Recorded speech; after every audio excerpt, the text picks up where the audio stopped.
Seja muito bem-vindo a mais um podcast profissional de educação física.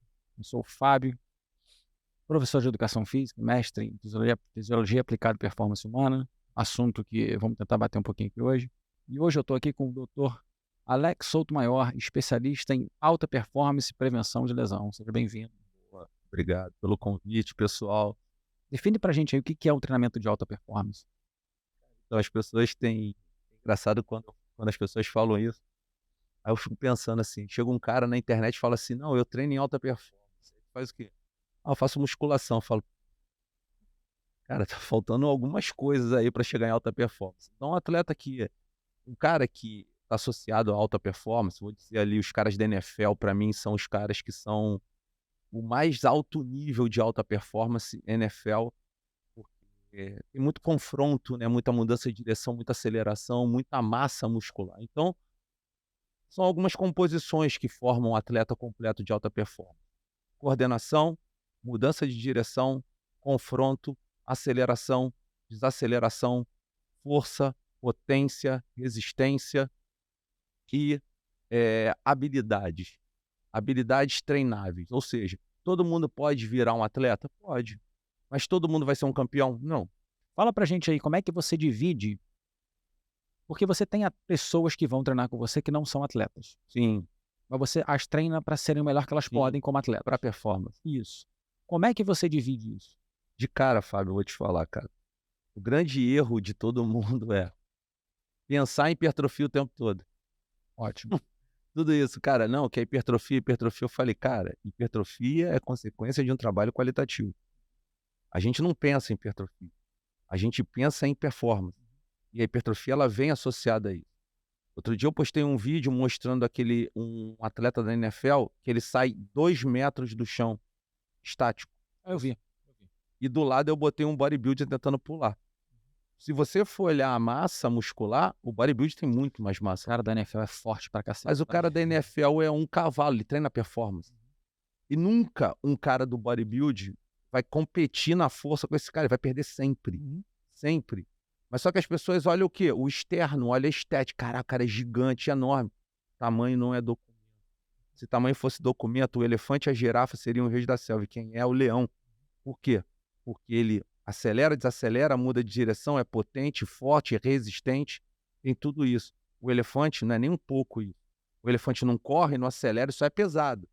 A girafa, ela até acelera, só que ela tem o quê? Um desequilíbrio antero-posterior por causa do pescoço dela.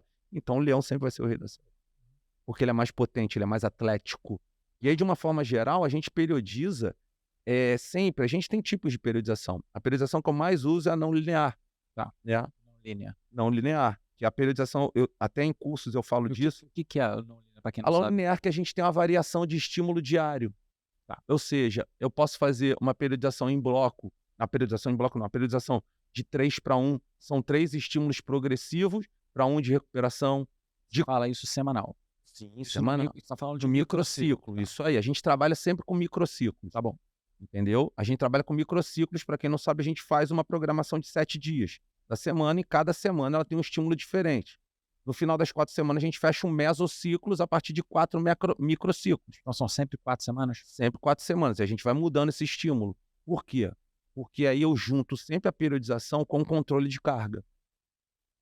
O meu controle de carga, ele é em cima de 4 microciclos, e eu comparo o 5º microciclo, que é o mês seguinte, a média da carga que eu fiz nas 4 semanas, eu comparo com a média, a carga daquela semana.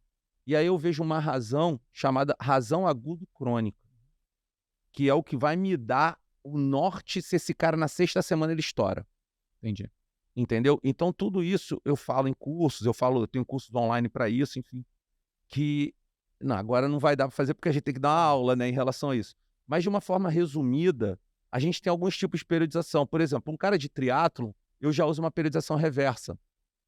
Entendeu? Começo com uma porrada mais alta e venho descendo, que tem uma capacidade maior de regular o sistema autonômico, a parte cardiorrespiratória, tudo isso. Já com o cara que quer desenvolver força, eu já trabalho mais a não linear. Mas tem gente que trabalha com bloco. Bloco eu já não gosto, porque ele não respeita o período de adaptação. Ele vai direto para o período de acumulação. Então a gente tem período de adaptação, acumulação e pré-competição. Então o bloco ele já vai direto para acumulação. Então o risco do cara machucar aqui é muito alto. Já não linear, eu oscilo. Então eu começo com uma periodização de 3-1, 3 dias dando estímulo progressivo, no quarto eu recupero. Aí quando esse cara está adaptado... Só te interrompendo, esses estímulos progressivos são de um dia para o outro? De um dia para o outro. Sim, mas de um dia para o outro, qual é o percentual que você aumenta desse estímulo? Não, então ou eu vou aumentando, Mas aumenta... 5 a 10%, ou eu faço o reverso. Eu começo mais alto e venho descendo. Tá, que é o que o Carl Dietz, por exemplo, fala de médio, alto e baixo, ou algumas pessoas falam de alto, médio e baixo na semana? Então, eu não falo esse método, eu não falo esse modelo. Né? Eu só falo esse modelo quando eu estou falando de cardiovascular, que eu falo zona 1, 2, 3, 4 e 5. Quando eu estou fazendo regulação autonômica. Eu trabalho em 5 zonas, certo? Mas quando eu estou falando de força, eu estou falando de training load, eu estou falando de número de séries, número de repetições e a carga que eu controlei. Eu multiplico tudo isso aqui. Tá? E aí eu tenho o volume index e o controle de intensidade. São outros cálculos que a gente faz. Tá? Então é tudo uma abertura de planilha que eu coloco, tudo é planilhado lá no CT. Uma outra pergunta, já que a gente está nisso, né? Para você não dar tua aula, porque senão você começa a dar aula. A gente...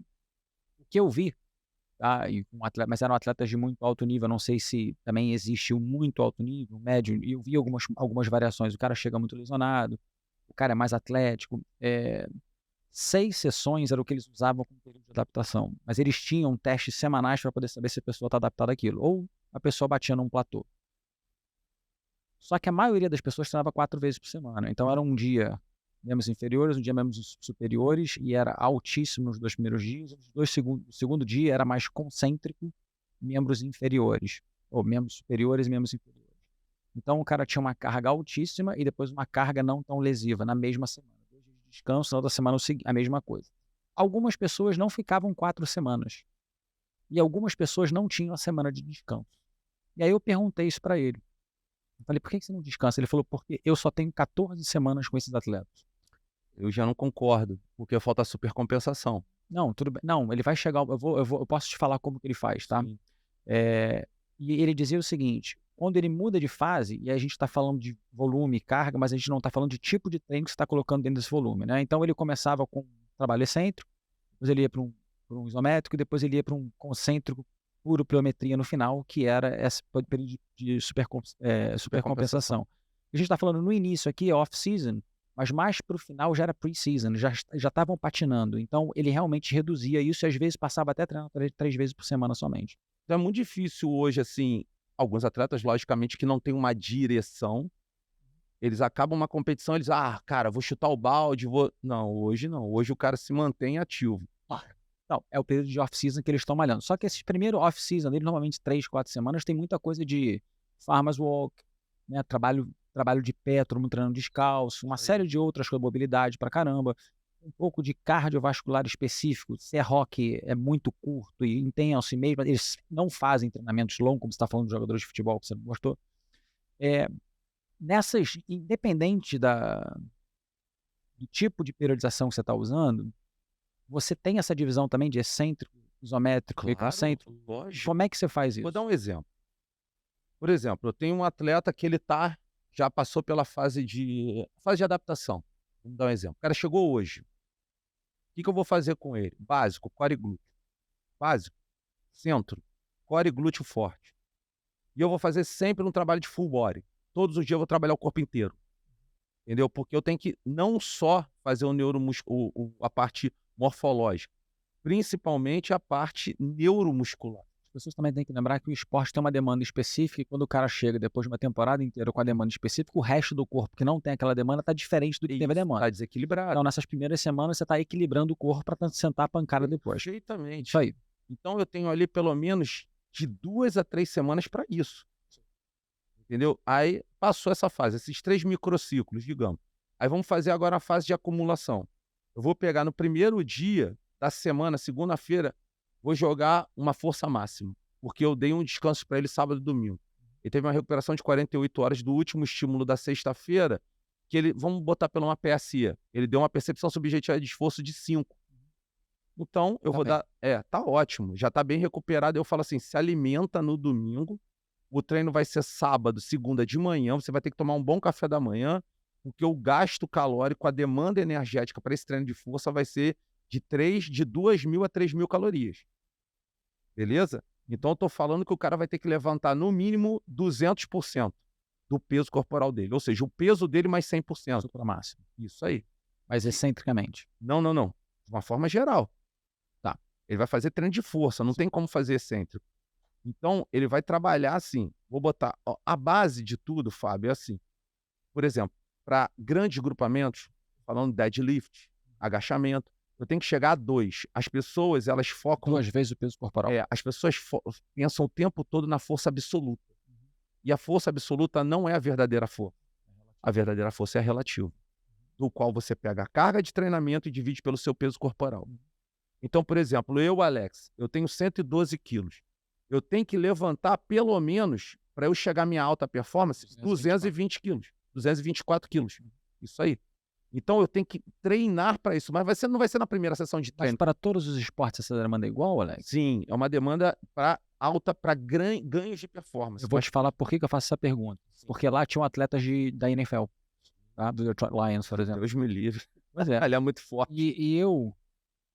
Engraçado que lá fora as pessoas numa faculdade, né? Como eu tinha mestrado, feito eu era o que testava essa galera, ou pelo menos eu anotava o que era testado. Eu tenho isso até hoje em e-mail, depois eu posso até te mandar. Bacana, cara. Dá para ser um artigo. E, por exemplo, se você pegar o salto de um cara da NHL, de hockey, ele precisava produzir 15 mil newtons. Mas ele poderia passar de fase. Mas o cara da NFL precisava produzir 20, senão ele não passava de fase. Então a demanda aí para passagem de fase, ela não era tão 200% igual para todo mundo. É por isso que eu fiz essa pergunta para você. Eu te digo, a coisa que mais define para mim, né, se eu tivesse que falar assim, o que define para você a alta performance do amador é a velocidade. É a velocidade, é a potência. É a velocidade. Tudo que você vê no alta performance é muito mais rápido. Então, uma coisa que você falou agora que eu falo para muita gente, que é, Alex, o que um atleta de alta performance precisa? Potência e resistência. É isso que o cara precisa. O cara precisa ser veloz, rápido e também resistir mais tempo à fadiga. Então você tem que saber fisiologia pra cacete. Tem que saber a biomecânica, tem que saber metodologia de treinamento e, principalmente, você tem que ter experiência, tem que ter vivência. Agora, uma outra coisa que eu queria falar com você, assim, você falou que você começa com treinamento excêntrico. E a gente fala de velocidade, e o esporte, ele é veloz. A mudança de direção é veloz, a desaceleração é veloz. E o treinamento excêntrico, por muitas vezes, é treinado de forma lenta. Ou isso já mudou? Já mudou. Tá. Na verdade, quem comanda a carga, quem comanda o movimento é a carga. Não, tudo bem, mas, por exemplo, eu vou te dar um exemplo, tá? Tinha uma fase lá que era a fase supramáxima. Então o cara botava os hooks na barra, o cara descia, ele pedia pro cara descer em 7 segundos, com um peso absurdo. Ele não estava conseguindo segurar ao ponto de parar, mas ele vinha descendo devagarinho. Os hooks batiam, saía, o cara fazia 2 repetições rápidas e botava de volta, né? Isso era uma fase bem aguda do treinamento excêntrico. Na fase supramáxima. Mas o cara pedia para ele descer de forma devagar. Então, não necessariamente, isso é um tipo de treino. O treino excêntrico, resumidamente, Fábio, é um treino que é o top. É o treino mais importante que você tem que fazer. Que é o treino que vai te dar força, potência, resistência e hipertrofia. Vai juntar tudo, né? E qual é a adaptação ali? A adaptação é da titina. Não é? O grande lance é ali. Eu tenho a cadeia de actina, a miosina, e aqui no meio eu tenho tipo um interruptor para evitar o hiperestiramento e a ruptura da fibra. Na verdade, eu tenho essa titina, que ela conecta junto, através do influxo de cálcio, se conecta à actina e interrompe esse hiperestiramento. Por isso que ela é tão eficiente. Principalmente nas desacelerações, onde acontecem as principais lesões de bíceps femoral e semitendinoso. Então, é um movimento de suma importância.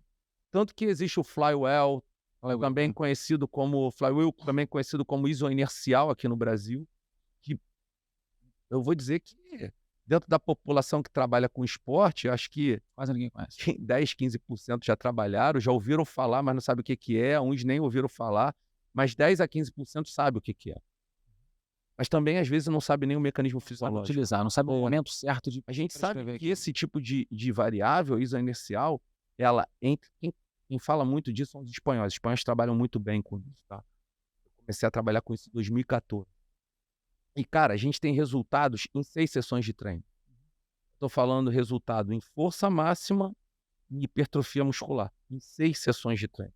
Você usa Versa Pulley também? O Versa Pulley é muito bom. Eu não tenho, mas já trabalhei bastante com ele. Para membros superiores. Sensacional, sensacional, maravilhoso. Mas então, voltando a isso, né? Eu continuo achando que as pessoas fazem esse treinamento excêntrico ainda de uma forma um pouco lenta. Quando eu vejo alguns líderes de mercado, principalmente dos que sabem muito de treinamento excêntrico, tentar fazer com que você treine isso de forma um pouco mais veloz.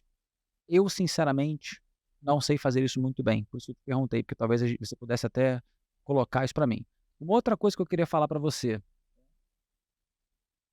As pessoas usam pouco, e eu amo isso. SLEDs. Então, SLED é a principal variável para você trabalhar excêntrico. Não. SLED de empurrar carrinho.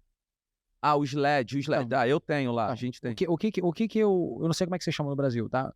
O que de carrinho mesmo. O que eu falo pra galera que, assim, se você quer fazer um treinamento onde você tem muito resultado e pro dia seguinte está praticamente pronto para fazer de novo, faz SLED, cara. Se você quiser fazer muita força, faz ele curto. Se você quiser muita parte de resistência, faz ele longo, um pouco menos de peso.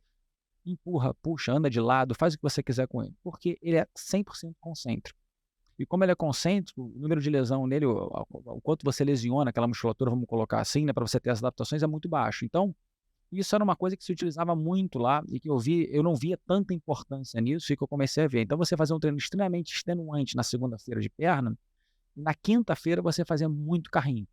Porque o cara conseguia manter você fazendo muita força, só que preparando você para um final de semana para você descansar na segunda-feira, tá bem de novo para sentar a pancada. Interessante esse modelo, porque se ele fez um treino extenuante na segunda, ele tem uma janela anabólica aí entre 24 e 36 horas, que é a hora que ele tem, inicialmente, ele tem a perda de força, a perda de mobilidade e o aumento da fadiga.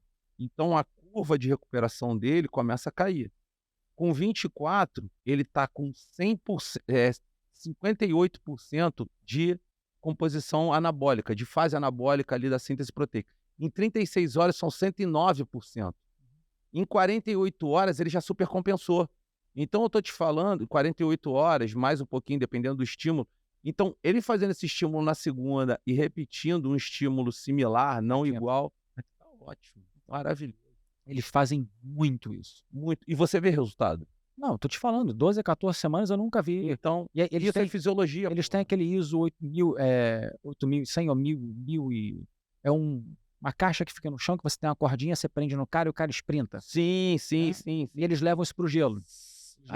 Você pode fazer no gelo também. Então, na pré-temporada, os testes começam a acontecer. Faz até na piscina, cara. Então, na pré-temporada isso começa a acontecer no gelo. Então, você começa a ver a transferência da sala para o gelo. Então, se o cara começa a não conseguir fazer as curvas com velocidade, ele entende que ele precisa voltar para a sala de musculação, ou sala de peso, né, treinamento de peso, e fazer coisas diferentes porque ele não adaptou o suficiente. Então, você consegue até, talvez, recuperar um cara que não conseguiu ter o resultado que você queria, que parecia ok, fora do gelo, mas que no gelo não. Se você não faz esses testes, você vai saber isso? Não vai. Obviamente que pois não. É.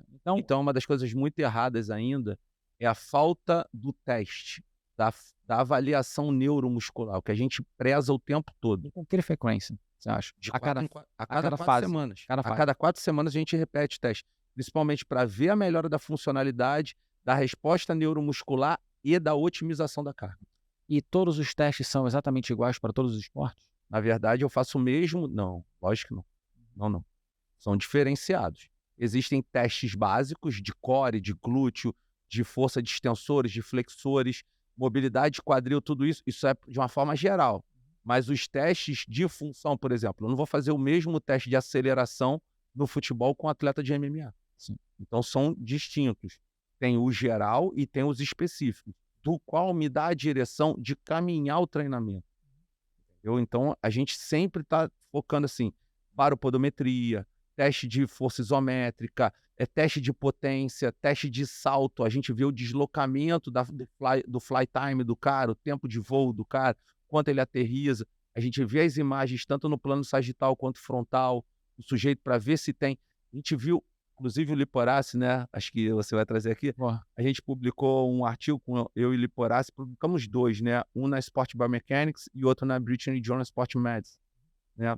E a gente mostrou na fase de queda de atletas profissionais de futebol, que o que faz o valgo dinâmico realmente é a redução da força do glúteo médio e dos flexores lateral de tronco, no caso oblíquo interno e externo. A gente mostrou isso, os resultados. o tronco tem muito efeito no joelho, né? Então, por isso que a gente fala, cara, um cara que você vai ter performance e vai ter o mínimo risco de lesão é um cara com core forte, com glúteo forte.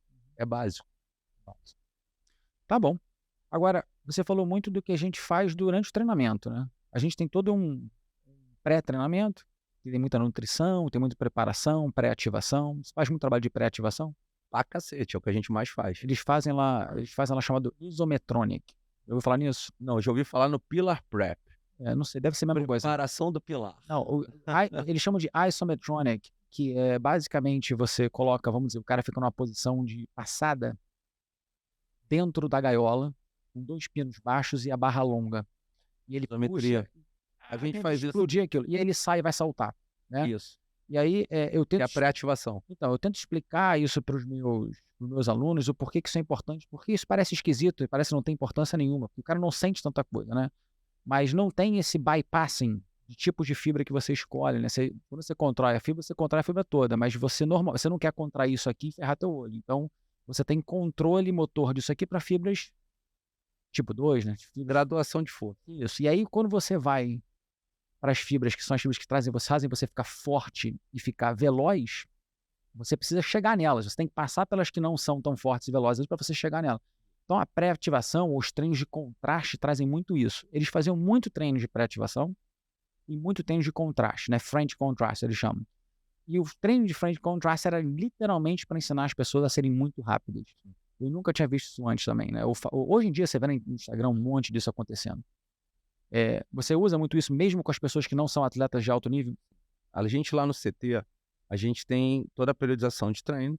E uma delas, por exemplo, hoje é terça, hoje é quarta. Já é quarta-feira. Quarta-feira. Segunda-feira teve um treino de força. Força máxima. Então eu tô falando ali, eles estão na fase de 150% a 170% do peso corporal. Tá? Todo mundo. Então é um conjunto que vem sendo acompanhado, então a gente ainda não chegou nos 200%, os alunos. Né, os atletas já chegaram, mas os alunos ainda não chegaram. Estão na fase de 150%, 170%, e já é um benefício estético e funcional para eles incrível. E antes a gente sempre faz essa ativação. Por quê? Porque eu preciso melhorar o sincronismo, a taxa de ativação e a frequência de disparo das unidades motoras. Por quê? Na hora que ele for transferir isso para o treino de força, tem que estar tudo ativado. Ou todo mundo faz força, ou ninguém faz força. Também princípio da graduação de força. Então, isso é uma pré-ativação. Mas, claro, antes a gente prepara com mobilidade, a gente faz uma ativação específica de isquiotibiais, glúteo e core, depois faz esse mecanismo de pré-ativação com isometria, porque vai ter um momento no treino de força máxima que, na verdade, o treino de força máxima ele gera um tipo de contração que quase ninguém fala sobre essa. As pessoas falam, você aí que está escutando, as pessoas falam contração concêntrica, contração excêntrica, contração isométrica. Mas elas esquecem da contração autotônica ou axotônica, que ela mistura o dinâmico com o isométrico. Porque você está no máximo. É isso. Então, se eu vou preparar uma pessoa para um treino de força máxima, de verdade... Quando você chama de máximo, você fala uma repetição máxima?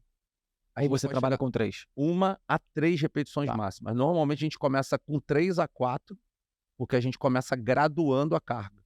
Então, como eu te falei, a gente começa 120, depois 150, até chegar a 170. Mas eu estou falando de 8 séries, 7 séries. Sim. Então, eu vou falar 2 com 120, 2 com 130, até preparar o sujeito para ele chegar na máxima. As pessoas não sabem a importância de... Dá licença, eu vou fazer uma propaganda aqui. Claro. De treinar com um tipo de tênis desse. Você fez um artigo recentemente sobre treinar descalço e tênis, que vamos dizer, de corrida, né? Como é que foi isso? Já pode falar sobre o artigo ou não? Posso. Pode. Aqui, ó, por exemplo, é um tênis que não tem entressola, que dá aquele volume alto assim. É um tênis que só tem sola. E a mobilidade desse tênis... Tem alguma coisa dentro? Não, acho que não, tem um papel. Pode tirar, porque é mais móvel do que isso, por isso que eu estranhei. Aqui, ó. E a mobilidade desse tênis é isso aqui, ó. Olha aqui, rapaziada, ó. Olha essa sola aqui chapada. Isso aqui te dá mais aderência ao solo. Isso aqui faz com que os teus flexores de dedo, eles tenham mais estabilidade. Por exemplo, se você for olhar um strongman não, um powerlifter, né? O powerlifter, na hora que ele entra para fazer o deadlift, o que você foca ali naquele momento? A posição do pé. Ele ajusta o pé, agarra os dedos, ali, meu irmão, tu já está estável. E quando é só puxar. Aí quando você bota um tênis que tem uma sola desse tamanho, um tênis ultra mega da moda, com não sei o que, com o negócio da NASA, com não sei o que, pô, primeiro, parceiro, eu não tô na Lua para usar nada da NASA. Eu tô usando sob gravidade. Eu não sou astronauta. Irmão, vai no simples. Isso aqui, ou descalço, ou minimalista, isso aqui é um tênis minimalista. Você vê aqui, ó, a abertura, o cabeção que ele tem aqui, né? Os teus dedos ele ficam mais abertos, então ele tem mais aderência ao solo, tem mais ajuste. Aqueles outros tênis que vêm afinando aqui, eles fazem com que o teu dedo fique assim. E você perde estabilidade, perde principalmente a função do hálux em agarrar o chão e a função do quinto metatarso de agarrar o chão. Então você perde a função dos flexores de dedo. Os arcos plantares. Dos arcos plantares. E aí o cara, tu vai olhar o cara que usa tênis o tempo todo, ele tem muito pé plano. E fino. E fraco. Isso, hiperprono tornozelo. Ele faz um valgo dinâmico, ele tem menos força e menos potência. E as pessoas falam assim. Aí outro dia eu vi me mandaram um comentário, alguém falando que é um absurdo alguém treinar descalço. Eu falo, realmente, essa pessoa que está falando, ela não conhece nada. Mas a internet está aberta a qualquer um, né? A gente tem que... A voz dos imbecis, né? Isso aí, vamos... Qualquer imbecil fala. E aí, recentemente, Fábio, cara, foi um negócio muito interessante. Você fez um estudo entre descalço e tênis e a diferença que dava depois do treino, depois da avaliação, o quão estar descalço influenciava na sua postura, no seu equilíbrio pós-treino, né? A gente comparou o seguinte, a gente pegou sujeitos, homens e mulheres, né, comparando ambos os sexos. Vai ter um negócio interessante que eu mandei um outro paper escrito gênero. E aí o artigo foi aprovado e o editor só mandou assim para mim, não esse artigo, um outro. Mandou assim, por favor, mude a palavra gênero para sexo. Aí eu falei, ué, por quê? Aí ele falou assim, porque gênero tem mais de 64 gêneros no mundo. Sexo só tem 2, masculino e feminino. Aí eu falei, caraca, o mundo mudou mesmo. Então a gente se adapta a isso. E aí, cara, eu cheguei para minha aluna, falei assim, vamos fazer um negócio inovador. Mas foi tão inovador que me surpreendeu muito. Porque eu fui fazer uma busca no PubMed e tem quase nada de artigo, para performance em relação ao uso do barefoot, né? Que é esse modelo de tênis maravilhoso, que pode ser casual também. E aí, de uma forma geral, o que a gente viu? A gente falou, ó, vamos treinar a pessoa com ela mesma. Vai ser ela contra ela mesma.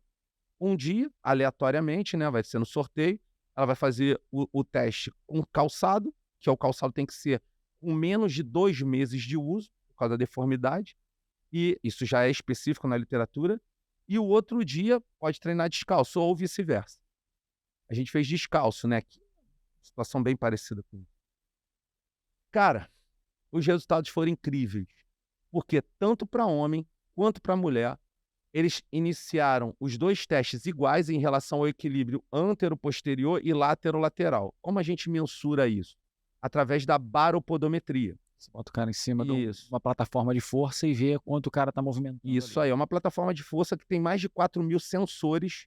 Então, ao subir, ele vai observar a direção à pressão plantar, a área de superfície plantar, o quanto você utiliza os dedos, qual dedo que você utiliza mais. E, além disso, ele tem uma estabilometria, que é o foco da pesquisa. Ele analisa se você oscila antero-posteriormente, para frente e para trás, e látero-lateral. Batata, parceiro.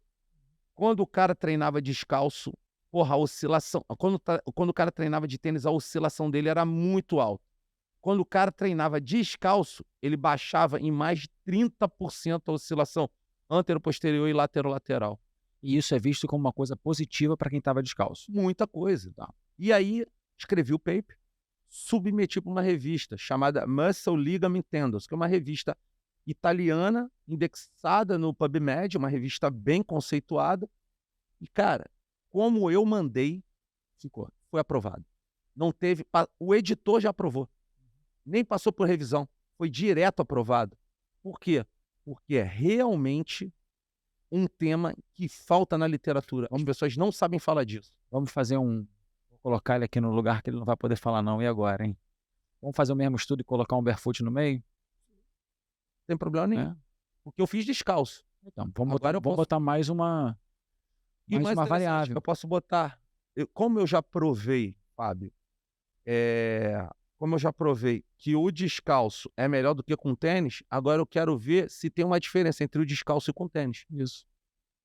Por que não? Com tênis barefoot. Isso, com esse barefoot junto com o descalço. Será que tem alguma diferença entre treinar descalço e treinar com barefoot, que já é um tênis minimalista? Sim. Eu não sei.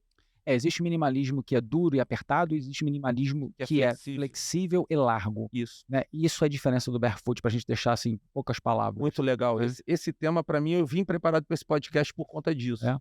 Porque trazer essa novidade pessoal.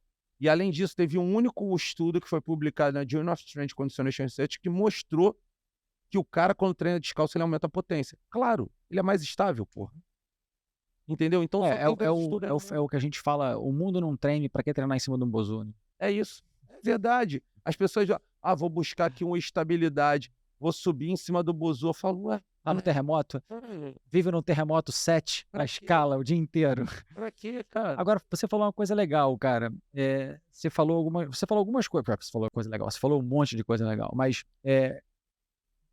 você falou em algum momento sobre powerlifting, falou sobre treinamento de velocidade. Eu não deixei passar o treinamento de velocidade, porque treinamento de velocidade era uma coisa que eles usavam lá. Mas o treinamento de velocidade era usado lá, cara, de uma forma muito específica, que era a seguinte. Todo e qualquer atleta que venha como rookie, foi draftado agora e entra no processo de treinamento, ele entra no processo de levantamento de peso, ou LPO, do Ben Prentice, lá, da PHP, que chama. Se o cara já vem, chego eu mais velho lá, sou atleta, ele era para você começar a fazer o LPO. Então você fazia tudo em partes quebradas, né? E era tudo com velocidade. Por que eu estou falando isso? Você, para pessoas que não são atletas, eu tenho certeza que você usa para atletas, talvez não todos, mas você usa para alguns atletas, principalmente os que podem e são mais atléticos, mas para os que não são atletas, você usa LPO? Cacete. Mas muito. Mas de forma quebrada, ou você perde muito tempo ensinando a técnica até que eles possam ser pelo menos, né, bons o suficiente para estar fazendo o movimento? Tem um dia que a gente só trabalha o específico de técnica. Sabe qual é o grande lance do LPO para mim? E a gente trabalha com bastão de PVC. Sabe qual é o grande negócio do LPO para mim? É a mesma coisa do SLED, concêntrico. Então, se eu quero fazer um segundo treino na semana para mesmo grupamentos musculares, ou sei lá, o que seja, se eu quebrar aquele levantamento em algumas etapas, eu posso treinar de uma forma com velocidade, concêntrica, que não vai lesionar e que vai continuar dando estímulo para o cara, porque ele está vindo de uma recuperação de um dia muito pesado, treinando o LPO. E era assim que eles usavam. Só que a gente trabalha de uma forma muito interessante. As pessoas só focam na barra. A gente trabalha sempre o mesmo movimento. Um movimento muito específico para alta performance é half clean e power clean. O snatch é legal, mas no esporte, quase nem nada você joga para cima da cabeça. É muito difícil algum esporte você jogar alguma coisa para cima da cabeça. Então a gente trabalha, isso já é específico em vários estudos da literatura científica, quando trabalha snatch, compara snatch com clean, né? E eles observaram que os dois têm ganho significativo, mas o clean tem uma eficiência mais específica, né? Tanto o clean, o power clean, quanto o half clean. E o que a gente observa muito é assim, a gente trabalha com todos os tipos de pessoas, só que a gente precisa dar as técnicas. A gente usa muito bastão de PVC, muita técnica em relação ao movimento do cotovelo, a mobilidade do ombro, mas a gente trabalha com muita variável. Por exemplo, com atletas mais condicionados, a gente trabalha barra, sandbag e waterbag. Mas você usa o medidor de velocidade? Você usa com treinamento de velocidade? Sim, isso com treinamento de velocidade? Isso, na barra só. Tá. Porque eu não tenho onde prender o encoder, né? Não, porque lá era dentro da gaiola, era aquela coisa, Ah, Era uma câmera que te via e você chegava num tipo um iPad, você clicava qual o exercício que ele ia fazer e o negócio já filmava e te dava na hora. então é diferente Era do nosso. É automático. porque não é acelerômetro deles, deve ser É, por outra via. A gente trabalha com acelerômetro. ele é Então, câmera, é a filmagem. gente tem as beats, né, que a gente coloca preso na barra, que Sim, e é aí tipo um ímã, eles enfim, têm aí ele vem no tablet, né. Ou eu boto um encoder, que é o VBT, que eu prendo na ponta da barra, ele vai me dando na hora aceleração e desaceleração. Então a gente trabalha com todo esse tipo de variável. Esse aí eu não tenho ainda, mas vou ter. não sei nem se é o melhor, eu só tô dizendo que é o que ele usava Não, lá, né. é porque para ele Acho como que era mais prático pra você não ter que grudar nada em lugar nenhum, o negócio sim, fica ali, você já prepara tudo. eu só preciso ver se tem a validação, porque como eu sou chato pra cacete Ah, com esse aí isso certamente tem, ele é, não ia dar esse mole. é. E eu não conheço, isso aí infelizmente, mas deve se tem Eu tenho umas filmagens que mostram ele aqui, a gente pode bacana. olhar o nome e dar uma olhada. Mas isso é muito prático também, né. Você pá, tu olha rapidinho, vai, sai, entra, vai. Aumenta a carga, tira a carga, tá Isso, pesado, tá leve, perfeito. é isso. O nosso a gente tem que tirar, não é prático também, mas não tem essa praticidade toda, tem que tirar o negócio, colocar, tal. Pra você que gosta de malhar, pra você que é professor de educação física e gostou do nosso bate-papo, curte, né, Isso aí, cara. segue o Alex lá, segue a gente, manda esse aviãozinho pra galera, né, engaja com a gente aí pra gente continuar produzindo esse conteúdo maravilhoso pra vocês aqui. Obrigado mais uma vez, dá uma mãozinha pra gente aqui, Valeu, meu irmão. até a próxima. Deixar um recado só pra vocês Deixa aí. assim. Corpo fraco não sustenta espírito forte. Se você tem um espírito muito forte, espírito de luta, de prosperidade, de vencer, de conquistar, o teu corpo precisa te acompanhar. Então mantenha o teu corpo treinado. Corpo fraco não sustenta espírito forte. Vá